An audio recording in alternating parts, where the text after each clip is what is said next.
70 का दशक और बॉलीवुड अपनी पूरी चमक पर था। हर तरफ रोशनी, बड़े बड़े पोस्टर्स और सिनेमा हॉल के बाहर मीलों लंबी लाइनें।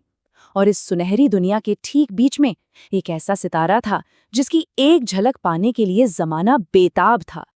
लेकिन सोचिए, क्या होता है जब कामयाबी की सबसे ऊंची चोटी पर पहुंचकर भी इंसान को सुकून ना मिले, जब हजारों तालियों का शोर अंदर की खामोशी को और भी गहरा कर दे।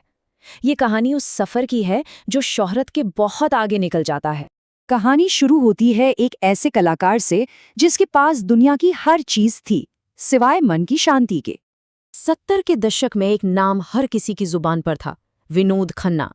वो जब पर्दे पर आते थे तो वक्त जैसे थम सा जाता था। उनका अंदाज, उनकी मुस्कान, हर चीज कामयाबी की एक नई कहानी कह रही थी। उनकी मौजूदगी इतनी जबरदस्त थी कि इंडस्ट्री में कानाफूसी होने लगी थी कि यही वो एक शख्स हैं जो अमिताभ बच्चन के सिंहासन को टक्कर दे सकते हैं। लेकिन कैमरों की उस चकाचौंध के पीछे, तालियों के उस शोर के बीच एक ऐसी आवाज थी जो सिर्फ उन्हें सुनाई देती थी। एक गहरी बेचैनी, एक सवाल जो उन्हें सोने नहीं देता था कि क्या यही मंजिल है।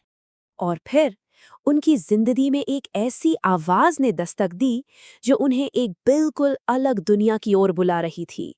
ठीक उसी दौर में भारत की हवाओं में एक आध्यात्मिक लहर दौड़ रही थी जिसके केंद्र में थे गुरु ओशो। पुणे में उनका आश्रम एक ऐसी जगह बन चुका था जहां पूरी दुनिया से भटके हुए लोग सुकून की तलाश में पहुंच रहे थे। और एक दिन ओशो की वही आवाज टेप रिकॉर्डर के जरिए विनोद खन्ना के कानों तक पहुंची और उन प्रवचनों में उन्हें अपने अंदर उठ रहे सवालों के जवाब मिलने लगे। उन्हें लगा कि असली दुनिया शायद पर्दे के उस पार है। उस जमाने में महेश भट्ट, कबीर बेदी और परवीन बाबी जैसे कई और सितारे भी इस आध्यात्मिक खोज का हिस्सा थे। लेकिन विनोद खन्ना का सफर इन सब से कहीं ज्यादा गहरा और कहीं ज्यादा असाधारण होने वाला था। और फिर वो पल आया जिसने हिंदी सिनेमा के इतिहास को हमेशा के लिए बदल कर रख दिया। साल था 1982।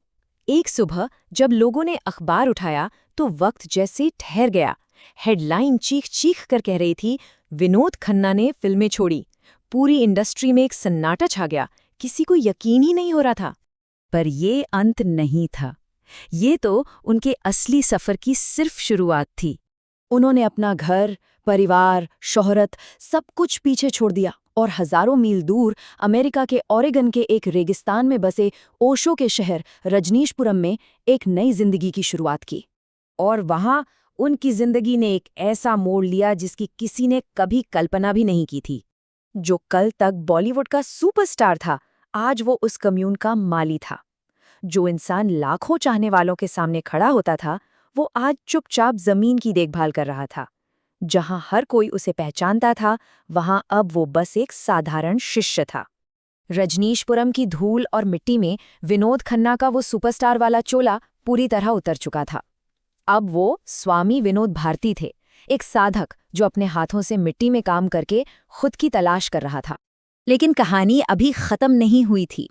उस साधक की घर वापसी अभी बाकी थी।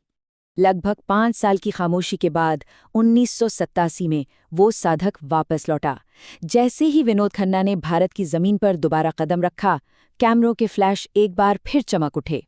वो सिनेमा के पर्दे पर तो लौट आए, लेकिन उनकी आंखों में अब एक अलग तरह की गहराई थी।